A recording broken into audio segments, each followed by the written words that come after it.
I get asked a lot on how I do so much and how my days really flow. And so today I want to talk about my top 8 tips to running a very busy, productive homestead, but getting a lot done in that.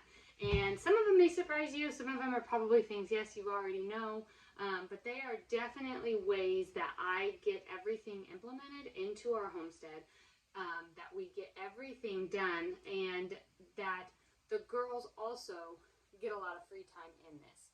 So the very first tip that I have, or habit that I do, is I get up before my kids. So at least I would say, to really make it a productive morning for yourself, 1 to 2 hours before the rest of your family wakes is essential in getting up so that you are able to get maximize that time and get a lot done. I typically get up at 5 and I wake up my girls between 7 and 7:30 during the school year. In the summer I let them sleep in a little bit later, and on the weekends I let them sleep in. But typically they get up between 7 and 7:30. And so that gives me, even if I were to sleep until 5:30, that really gives me a solid 2 hours to get stuff done. Now in that block of time, I am doing a quiet time, so that's my time where I read my Bible and pray and just kind of have my own while I drink my coffee, regroup before the busy day starts. I am starting 1 load of laundry. I am doing at least an hour and a half of blog work. That's kind of my work time that I have carved out.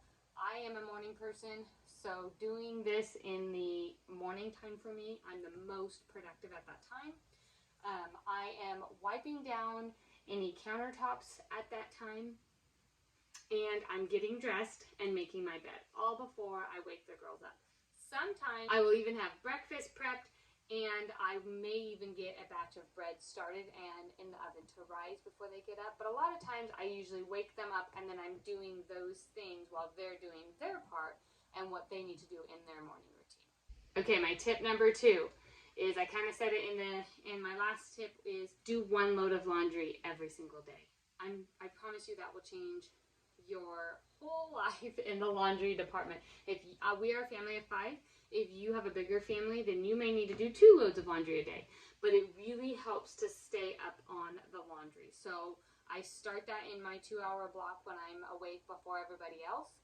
Before we even start school, usually before breakfast, since I started it so early in the morning, I'm switching it to the dryer. And then in the afternoon, I have some form of a block, or typically, I like to do it before in the afternoon, but a lot of times lately it's been the girls do the dinner dishes, and so while they're doing the dinner dishes, I'm folding the load that we did that day. So everything is getting done and everything is getting put away all within the day, and it's hardly any work. So I definitely recommend doing 1 load of laundry a day, figuring out how that fits into your schedule to make that happen, because that will definitely open up and free up some time and you don't feel like laundry is overwhelming. Tip number 3, and I also said this in my tip 1, is get dressed and make your bed every single day. That is just a habit that I have bestowed upon my girls and for myself, and it's just such a good habit. You feel so much more productive and so much more just starting your day off right when you are dressed and your bed is made before your day gets started. So that is part of my morning routine. I come in after I've done my quiet time, after I have started my load of laundry, I've done my blog work time. I go in and I make my bed, and then I get dressed and get ready for the day. Sometimes that means no makeup and sweats and a shirt, but I am dressed for the day, and I am not feeling like I'm still in my pajamas. Then I go wake up the girls. So that's kind of how my morning flows. Again, I'm a morning person, so waking up at 5 is very, very easy for me. If you have children that go to school and you don't homeschool, your schedule is going to have to look a little bit differently. But getting up before your kids, getting dressed, doing a load of laundry, and making your bed are all habits that will benefit you in maximizing your time on a busy homestead. Okay, tip number 4. Now we're getting into the later parts of our day, or just after the morning routine parts of our day. This is something that's really important, and that is set your expectations for the whole family, for yourself and for your children. So when we're in the school year, we are a lot more structured than obviously in the summertime. And so the kids know what I expect in the morning. They know they need to get up when I come in and wake them up. They know they need to make their bed. They know they need to get dressed. They know they need to do their chores. All of them are lined out for them, and the expectations are there. So I think I've shared on this before, maybe with kids' chores, but just with anything in life, write out everything you need to get done, say before noon, before lunchtime. If you write that all out, and then you can start plugging in little things for your kids to do, for other members of your family to do, what you want to do, that will help so much in just taking more off of mom's plate and being able to maximize your time. So I sat down and I wrote down everything that I needed to get done before noon during the school year, and then we just plug in people to do those things. They know their expectations, it takes them minimal time, and everybody works together to get the job done. But it does take some time. So make sure that you are training them, make sure that you are really honing in on what your expectations are, because you can't inspect what you don't expect. So if you are going around and being like, well, you didn't do this and you didn't do that, well, if you never set that expectation for them, it's not really their fault if they didn't know that that was what they were supposed to do and they weren't taught how to do it the way that it's supposed to be done. So set your expectations is my tip number 4. Get the whole family involved and set expectations for yourself. So whatever you want to get done in a day, be realistic, because we all have the same amount of time, same 24 hours in a day, and most of that needs, or not most of it, but a good chunk needs to be sleeping. So set your expectations for yourself, but be reasonable about it, and that way you are held accountable to what you are expected to do every day as well. Okay, tip number 5, find a rhythm. Now, I'm not saying make a schedule, because I know I'll get a lot of comments that are like, I'm not a scheduled person. It sounds like it's just so rigid. I'm saying a rhythm, because a rhythm is different than a schedule. Now, I am a scheduled person, so I don't mind the schedule. Actually, I thrive in a schedule. And my children thrive in a schedule too. I always know when our summertime is up, because everybody starts bickering, they start fighting. They have way too much free time on their hand. We need the structure, we need the schedule. Even though we're home and we're doing it homeschooling, everybody's a lot happier when we have some form of a rhythm, some form of a structure. So the way that a rhythm is different than a schedule is there is no time slots for it. Think about your day and how you want that rhythm, how you want it to flow. So for us, this is an example of how our rhythm flows. When we get up, we make sure that we're dressed in bed and all that. We covered that.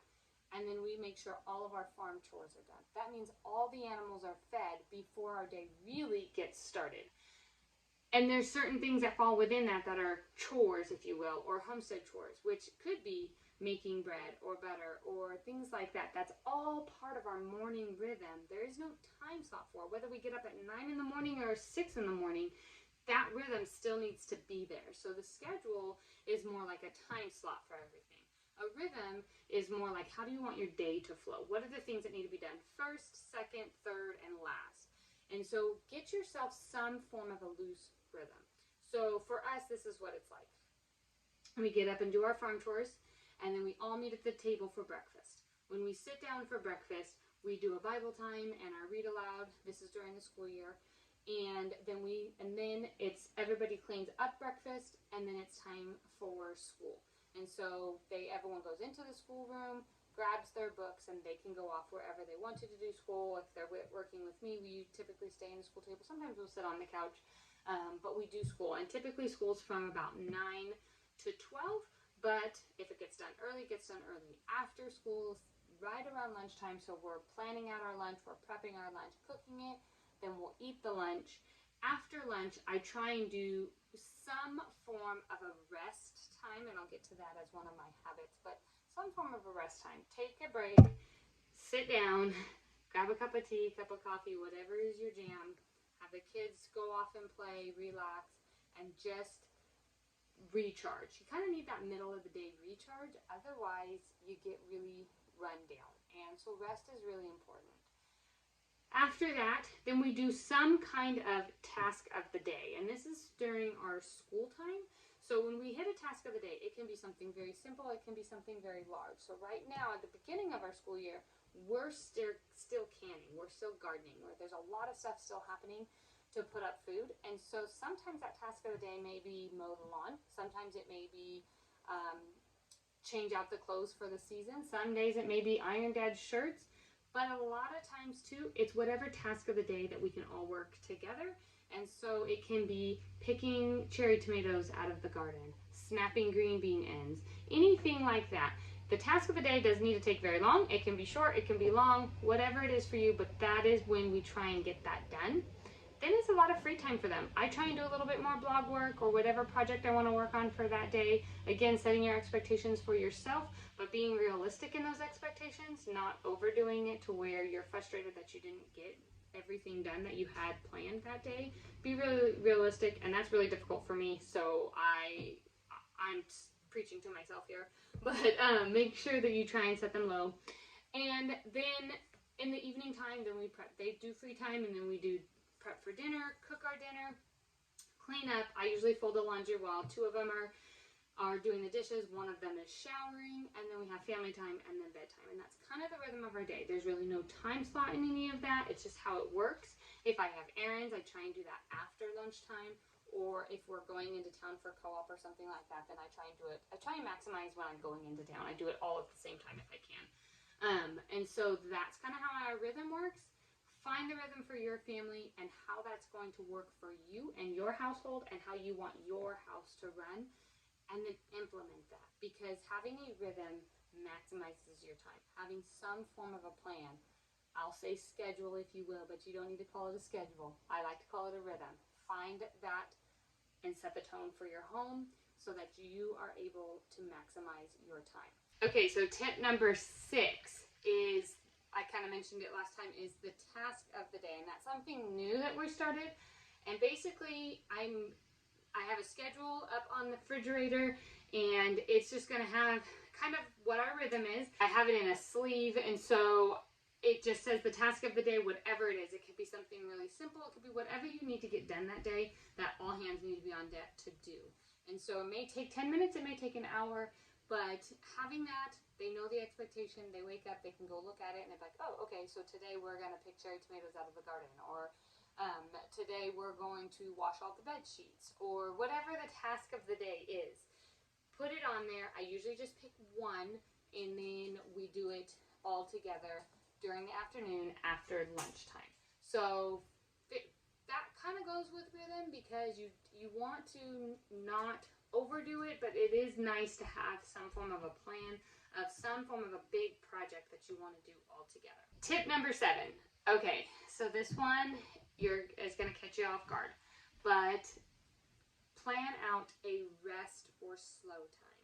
So it doesn't need to be very long, and I promise you it does make a difference in how productive your days are, as long as you stay disciplined. So if your rest or slow time for you is to sit down in a chair and scroll Instagram, I'm not judging for that, but set a timer, because that can easily be 3 hours instead of the 30 minutes you wanted to sit down and rest. So making sure that you do build in some rest time for you so you can recharge. I like to read, so I try and do that. And so during your rest time, that doesn't mean you're going to sit down and do some form of work. Try and do something where you're just relaxing. Have a cup of tea in the wintertime, or iced tea in the summertime, and read a book, or whatever it is. Play a card game with one of your kids, something to just recharge, rest, relax for 30 minutes or so, and then you're ready to tackle the next best thing. We try and do that right after lunch. When they were little, we called it quiet time, and it was an hour. We don't typically do that anymore. They're a lot older, and they don't need that time, but it is nice for everyone to just have that moment to recharge and rest, and nothing is expected of anyone. Okay, now this is the biggest thing, and I have done this last tip number 8, for a long time, and that is put your house to bed before you go to bed.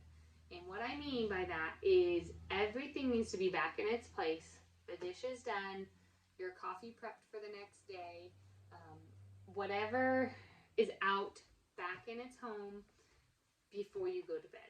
The clothes from that day's one load of laundry are put away. Everything is put to bed before you go to bed. And that can be a family thing. It can be where right after everybody showers, before you do family time, you guys do a quick clean and everybody goes around and puts everything back. However you want to work it for your family. Sometimes I just do it at the end after the kids go to bed. I just kind of go around real quickly and pick everything up and put it back where it needs to go. But it'll do so much for your mental state and so much for your home and what you can get done in a day when you do that. And the reason for it is because you're starting with a fresh slate. When you wake up in the morning, you have a clean slate. You're not catching up from yesterday's leftovers. You've got it all done. It's all there. You wake up and it's just so refreshing, and you have your new set of tasks to do that day, and you feel like you are just able to conquer the world and do it. And it definitely helps so much when you do this. So if you take anything away from my 8 tips here, that would be one of the big ones I would say, is put your house to bed. That means everything gets put in its place before you go to bed. And you will, once you get in that daily habit, it will change your life. It really will, on how the next morning when you wake up. So those are my 8 tips. Those are my tips on how to maximize your time, my daily habits that I do to get a lot done. We have a busy homestead. I do garden, put up a lot of food. We are cattle ranchers, so we have to help my husband out on the ranch a lot. I homeschool the girls. I run a blog business. There's so many things that are packed within a day, but it can be done and still have peace and still have a joyful life. And with these 8 tips, I think is a good start in getting everything done that you want to get done in a day. I hope this video was helpful for you. Drop in the comments any tips that you have for maximizing time, and any tips that you have or daily habits that you do that maybe I've missed that are different. I love learning from other people, and other people can learn from you too. I hope this was helpful. Make sure to like and subscribe to the video. I send out 1 new video every single week. Jump on over to the blog where I send out 2 emails a week over there with recipes, ranch life, encouragement, all of the things around here on our homestead. And I will see you next time. Take care.